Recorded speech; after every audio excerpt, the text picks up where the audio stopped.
Welcome back to Let the Journey Begin. I am your host, Jason Waller, alongside my co-host, Hillary Roberts. Hi. What's up, girl? How you doing? You know, I'm a legend in my own mind. Yeah, it's good. It seems like you're here. You're working out. You're getting settled into your new place, right? I love it. Yeah? I'm so happy. I love Orange County people. It's good, right? Even though we were just talking about how I want to leave, but He wants to go to Montana, and that's okay. yeah, I want to be connected with nature, but I can't leave my roots. My whole family's here. I know, and I love that because then you can't abandon. My sister, right? You can't abandon me. I That's know. right. But yeah, so How's it going with being a new daddy-o? Because you look like you're wiped out. thanks, I appreciate that. You do. It is going really well. Look, this is what I've come to determine, not to sound contradicting, but the transition has been very smooth, and especially with Delilah. That was like my biggest concern is how she's going to like take to having this new baby, is, you know, how jealousy is going to impact and all this stuff. But it's been for the most part, smooth process, but it is exhausting. Having a second kid, it really takes it out of you a little bit more, you know? I can't imagine if, you know, people had 3, 4, or 5. It's like more kudos to them. But it's good. Wouldn't change anything for it. That's what it's all about. And it's just it's really rad to be able to be present for, you know, my family. And the gifts of sobriety through the process of having a family is amazing. I love that. I love that. Well, my biggest activity was I was in Florida. And it looks like a pterodactyl. And I did. I got chomped by the mosquitoes. They were water skiing, you know, they were parasailing. They're like, redheaded white girl, we see your veins. I'm like, oh man. And I have them, like, literally, they bit my face. They bit my ankle. Like, I was wearing a little jumpsuit. They got where the cutouts were. I mean, I'm like, y'all are just. Jeez. No, thank you. So it sounds like you have quality problems, though. Getting mosquito bites. Yeah, you know, I mean. on a trip. I have problems in areas where I didn't used to have areas. Yeah, right. Bam. Well, with that, enough about me. Let's talk about our amazing. Let's talk about our amazing guest, Jeremy, who is a licensed marriage and family therapist and clinical director at the Edge Treatment Center. Yep. Yeah, what's up, Jeremy? Hello. Happy to be here. Hello. Hi. Yeah, man. So what do you think of this dynamic? Fantastic. I was just talking about how like uncomfortable it is because there's such we don't want to synergy. give that vibe. No, it's uncomfortable for me. No, like in a good way. Like that's like the reality of like when you come into something that's working, you know, like this feels good and like I want to be a part of it because it's sort of infectious and yet I'm not. And so I'm going to try through the next 30 minutes or so, right, to like become part of it. Bro, you're a part. You're a part of us, you know? It's all good. Well, thank you. I appreciate that. We appreciate you being here. Thank you for joining us. He just wants us to abuse him like we do each other, the banter. Jeez. Don't pay attention to her while we're here today, okay? So, Jeremy, I'm glad that you're here, man. So we got a therapist with us. Jeremy, what inspired you to be a therapist? You know, I love some like really cool, pretty story and stuff. But the fact is that when I was younger, since before I could even remember, I was scared to be an adult. I didn't really know what I wanted to do ever. Even being a clinical director, like coming here and doing this, like it's like a miracle of a life that I feel like I never thought I'd have, you know? So what inspired me really was faith in some ways that hopefully if I followed some path that kind of made sense, right? That I'd get somewhere I wanted to go. You know, I took a psychology class in high school, didn't think much of it, got to college, didn't know what I was doing or who I wanted to be or who I was or what I was. And just kind of, a lot of things just kind of fell into place, to be honest. Where did a lot of that identity, it sounds like there was a lot of, you struggle with a lot of identity crisis. I mean, through your whole life, no? Massive. I mean, I've struggled with mental health my whole life, you know? I've had anxiety, I've had depression, you know, I still do, I would say. Where did a lot of that stem from? I have no idea. I think it's a chemical imbalance, man. You know, like I had a fantastic family. I still have a loving, fantastic family. But it's just a part of who I am, you know, and a lot of my early struggles in life came from really not knowing how to deal with my emotions and dealing with those types of symptoms. I was, you know, considered somebody who is really defiant. I was told, my parents were told by my therapist before I went to college, like, expect him to not make it, expect him to not get there. She said it lovingly. I think she said it to try and set them up for some type of success and having appropriate expectations for me. So and who was that said that? That was my therapist at the time when I was younger. Wow. So I have a question for you. So Yeah. when you noticed some of these uncomfortable, maybe almost not bearable, what were some of the symptoms when you talk about symptoms? It was a lot of anger. I felt really angry a lot, and I think I felt anger more than I used to feel anxiety. But really, it was from feeling very misunderstood by a lot of different people. Like how? Like what did that look like? I don't know, I just tend to think differently than other people, I guess, or maybe that's just me being full of myself. But I've tended to think differently about how to solve problems. Non-conventionally. Maybe a part of that, again, is that defiance of just wanting people to be wrong about me. I don't know. I can get into the psychology of myself, I suppose. Would kids bully you? Like, would they tease you about it, or was it something that you said in your mind, like, I am different from them? No, I mean, you know what? I got along very well with kids. I was very social, very, very good with making friends and fitting in. It was much more about academics. I was underachieving when it came to academics, despite having like a really good aptitude for learning.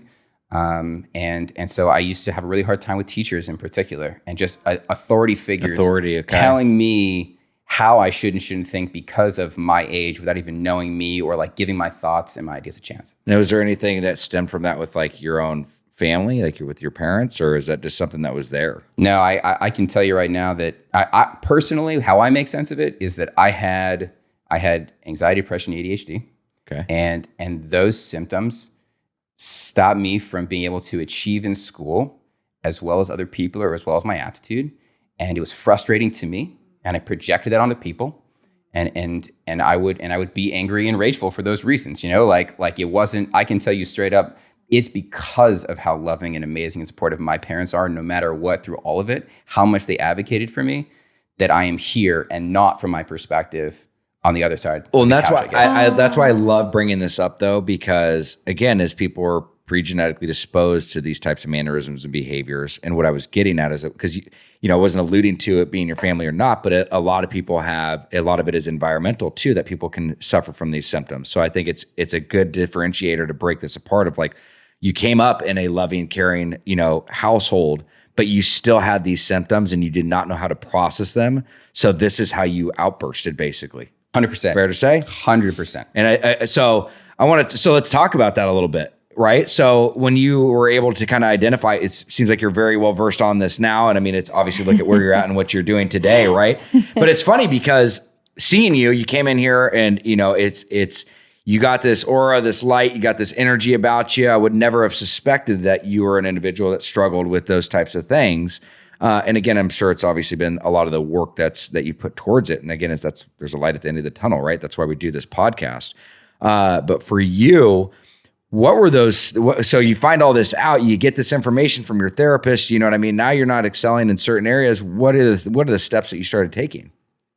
Steps I started. I wish I could say they were concrete things, like a huge part of it is that like I took college for really what it was and tried to figure out what made me happy, I guess. I was fortunate that I had that opportunity. But before we go to college real quick. Yeah. So going back, because I mean, how old were you when that your therapist actually said that to your parents? I don't know. They told me that afterwards. It's not like my parents, the therapist said this. My parents guess what we think you're going to do. Like, it wasn't like that. But years later. But I was 17, 18, and so but I was thinking that it was more when you were like 12, 13. No, like she was a wonderful woman, actually. Again, right? I say that she said that because she was trying to actually be systemic. She was trying to prepare my parents to not be angry, upset at me, and instead to accept some of what she perceived were going to be my limitations. And I think in a lot of ways she was probably right if things had gone a different way. Right? So it did make sense so then transition, so you go into college. I agree with the assessment. Yeah. I agree with the assessment. Yeah, but it's you talking about it though at that time, because again, it's maybe for myself or even the listeners, I was looking at it more of like, in your adolescence,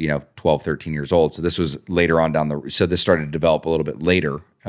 Still young, still in your teens. Yes. And then going into college, that's where you were trying to find some identity, you put your best foot forward with that. And then, so what transpired from there? I started trying to think about, well, okay, I've got to use this. I was bright enough to understand I had an opportunity and I needed to take it to like not be dependent on my parents, because that wasn't going to last forever. Like I was bright enough to see that, right? And so I started to explore like, what can I do? How can I take this opportunity? And really college was like, how can I start over? How can I take this idea of who I had developed into in high school with my teachers who had told the next teachers how terrible I was, and how can I renew myself in that, right? And so I started taking philosophy courses. and got really into philosophy, existential philosophy in particular.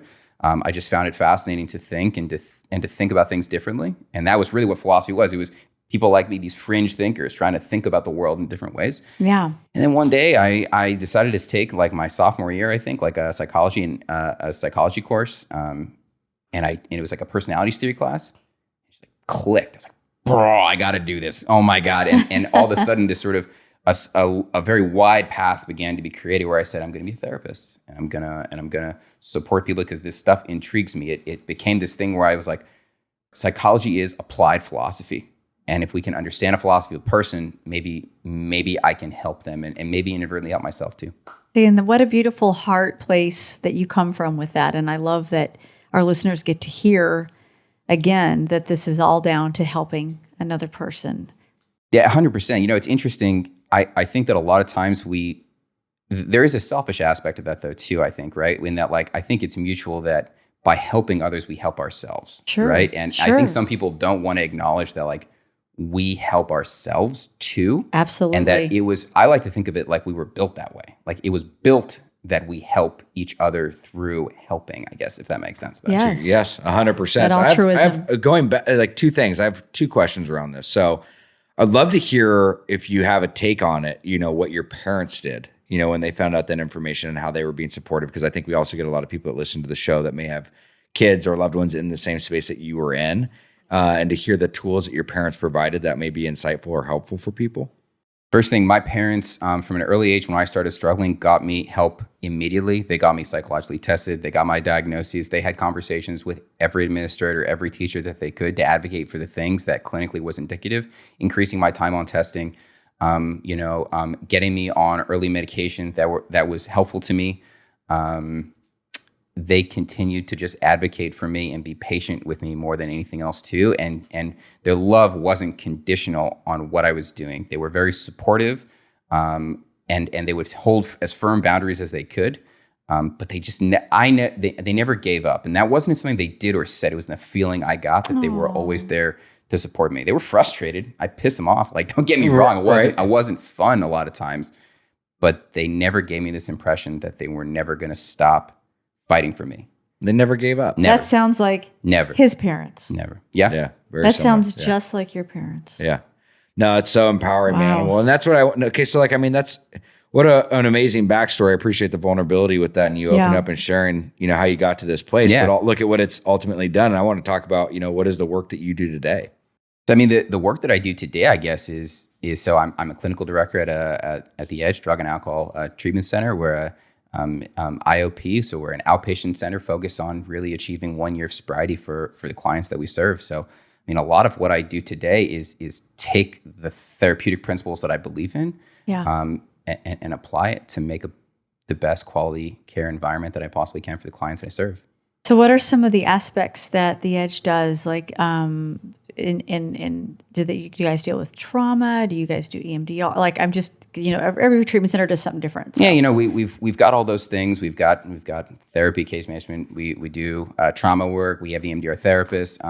I think though, like one of the things that makes things a little bit different is that because we're trying to shoot for that sort of year, right? Mm-hmm. You know, the way that at least I'll speak for myself as opposed to for the treatment center, right? For I really try and turn, I guess this goes back to, in some ways, some of my early experiences of that defiance, right? So there's definitely a way that treatment is perceived and done and what success is. And a lot of times we only talk about success in recovery as staying sober, right? Right. And that really sucks because really it's not very realistic for a lot of people. And the fact that like that's the benchmark for whether we're good enough as people, whether we're good enough as programs, is really unfortunate, right? So like if you look at almost all other mental health disorders, right?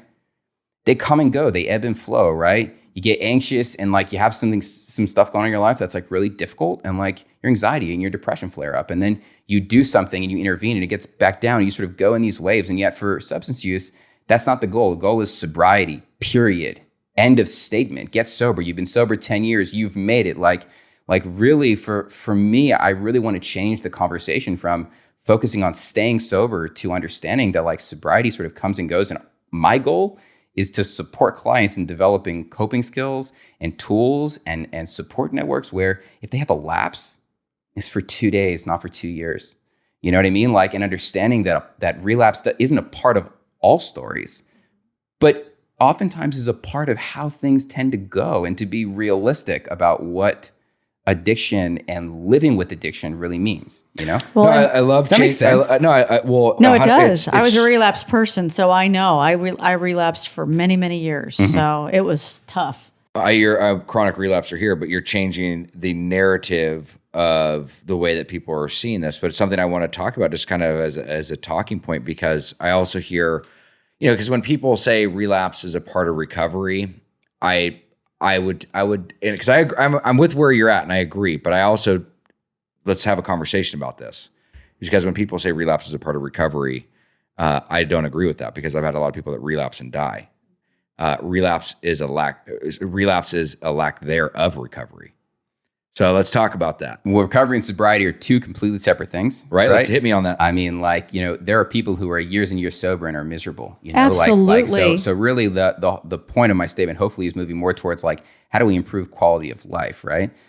Because that's really where we should be at, right? Relapse doesn't have to be a part of, recovery necessarily. Right. So it's not an all or nothing thing, right? Correct. But let's be realistic and help prepare people, right? It's like, to not give people the tools doesn't even give them a fighting shot because of how powerful substances are now, right? Like, like fentanyl, come on, like, do we stand a chance? Like, it has nothing to, that's just luck, man. Like, that's Correct. nothing, that's it, And so like that should not be an excuse to use, shouldn't be a reason for people to not try and like sustain recovery, because sustained recovery means more opportunities to have built quality of life. You know what I'm saying? So Absolutely. I don't know if I don't know if that answers it or not, but I don't really like the statement either.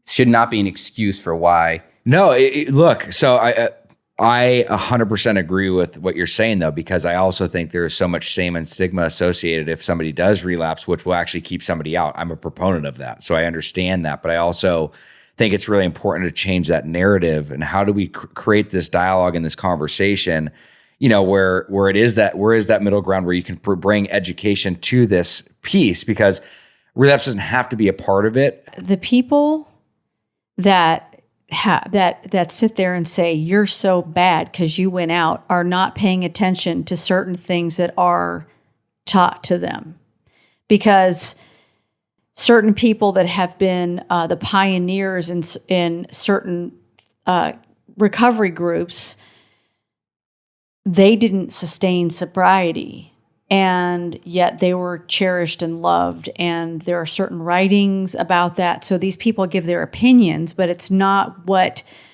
the recovering people feel. Like, there's sobriety, which is you're just without the drink, which was the solution for a long time, or you're without the drug. But then how I don't want to just be without and clawing my way through life.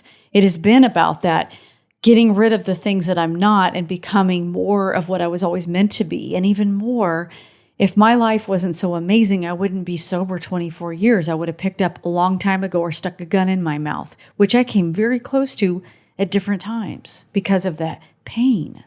You have to be conscious of the reality, right? So like for me, I practice staying a healthy fear of things I don't want to come true, so that I don't have them come true, right? If I don't sit back and go, dude, I could, if I was in that position, right? Or for instance, I'll talk about my own mental health stuff, right? Because I really think it's the same in a lot of different ways, right?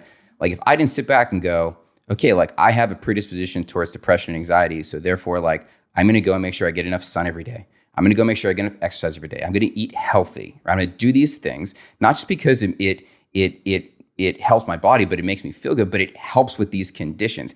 If I just went back and thought, oh, well, like I have this, but I'll be fine. Like whatever, like it won't, like I'm not helping myself, right? So like I keep these thoughts in my head because there are times I don't want to help myself. I don't want to go on that jog. I don't want to go work out. I want to go sit around and watch TV all day and do nothing with myself, Correct. And so I need to keep that very clear focus in my mind so that I don't have those things come true. I hope I'm making sense. No, because that's living in the solution. Yes. That is living, and that is, again, another thing where you are taking the action and living in the solution by taking the action no matter what your feelings are. And we talk about that. Well, no, really what you're saying is there's a huge difference between being abstinent of drugs and alcohol versus living a life in recovery. Absolutely. And you're living in a life of awareness, and you're utilizing the tools that you've been given to be able to live a more prosperous and healthy life.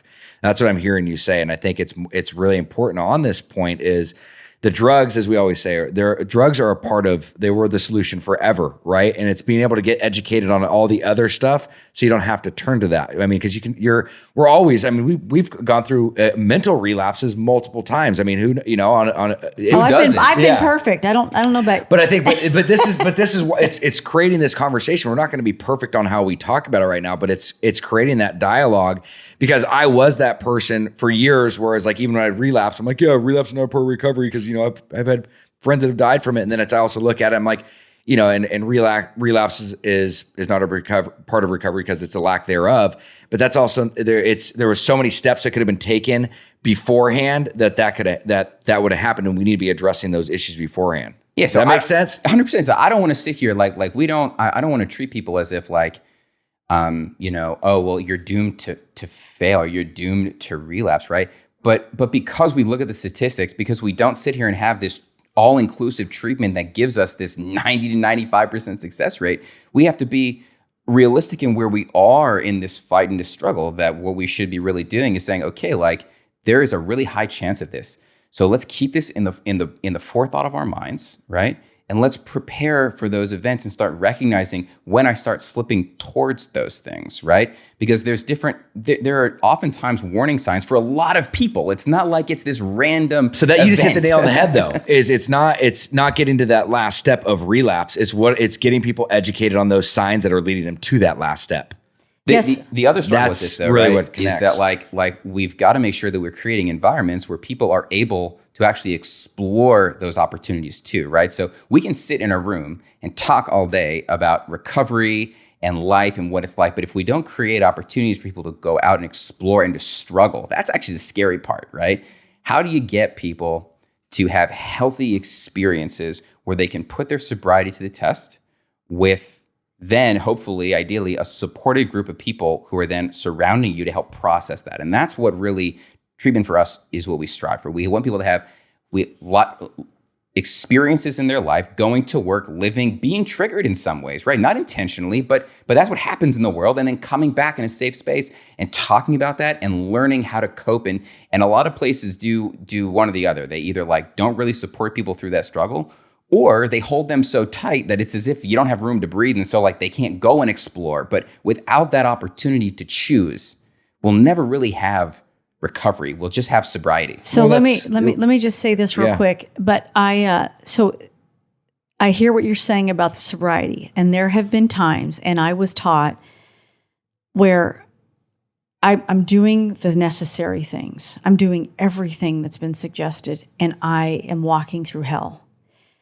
And that's when people would say, Hillary, you make it to bedtime, you get 100. You stay sober today, you don't drink, you don't drug, you don't commit suicide. Because there are times when it's no matter what I've done, because whatever I'm walking out, like that is the thing.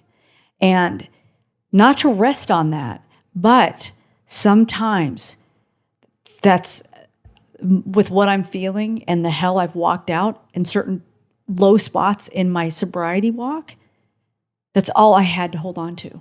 That was it. And that was all I could do. No, I think it makes perfect sense. And I guess the hope that I would give is that we expect people to walk, you've almost got to walk through those sometimes, And the good news is that one of the beautiful things I think about life in general is that the moment that you're in, it's almost as if all the other moments weren't there. Like here we are in these feelings, and therefore all feelings pass kind of thing, Yeah. I take a lot of ease and rest in that. Yeah. But at the end of the day, what we really have control over in a situation like that is creating experiences with our staff who are supporting the clients, if that was your case in this way, right? Yeah.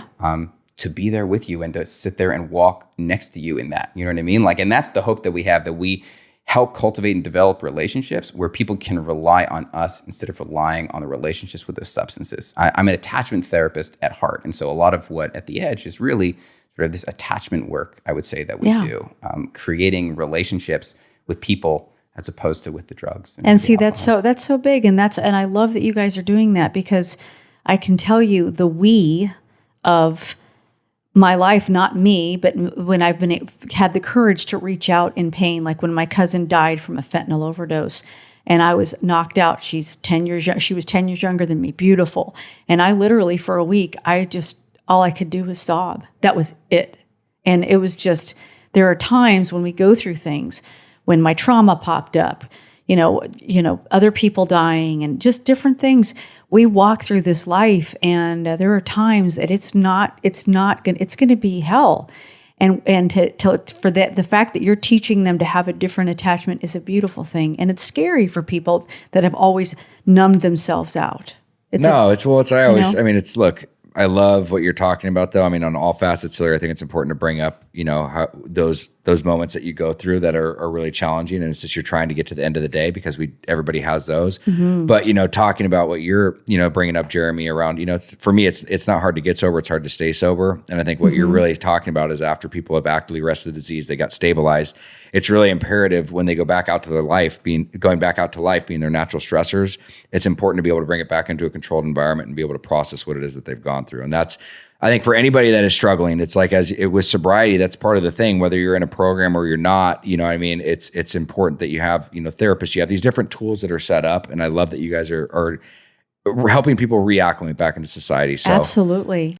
We're not saying we have all the answers by any means. We're here sharing what has worked for us now, but it's also after going through this for years and years and years and years. And not only us, but having family and family friends and just going through the process. It's just like the most important and the most valuable information I've got for sobriety, living a life in recovery, is through conversation, communication, openness, vulnerability, honesty. I mean, all that stuff is super, super important. And I think that's kind of where this conversation went today. And I think it's powerful. And this is a little different than how we've usually done the podcast. But I think it is important to have conversations like this, because it's almost like, for me, it helps me. Like the process I used to say, again, for the third time, relapse is not a part of recovery. It's a lack thereof. That is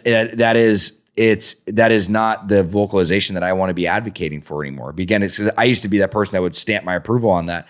But by us having this conversation, it's important to revisit and look at that again, is because, relapse it's the conversation we had. It's more like relapse is a possible reality, and let's keep it in the back of our minds so that we don't fall victim to that fallacy. That's, you know what I mean? Like perfect. It's almost perfect. That's a great way to say it.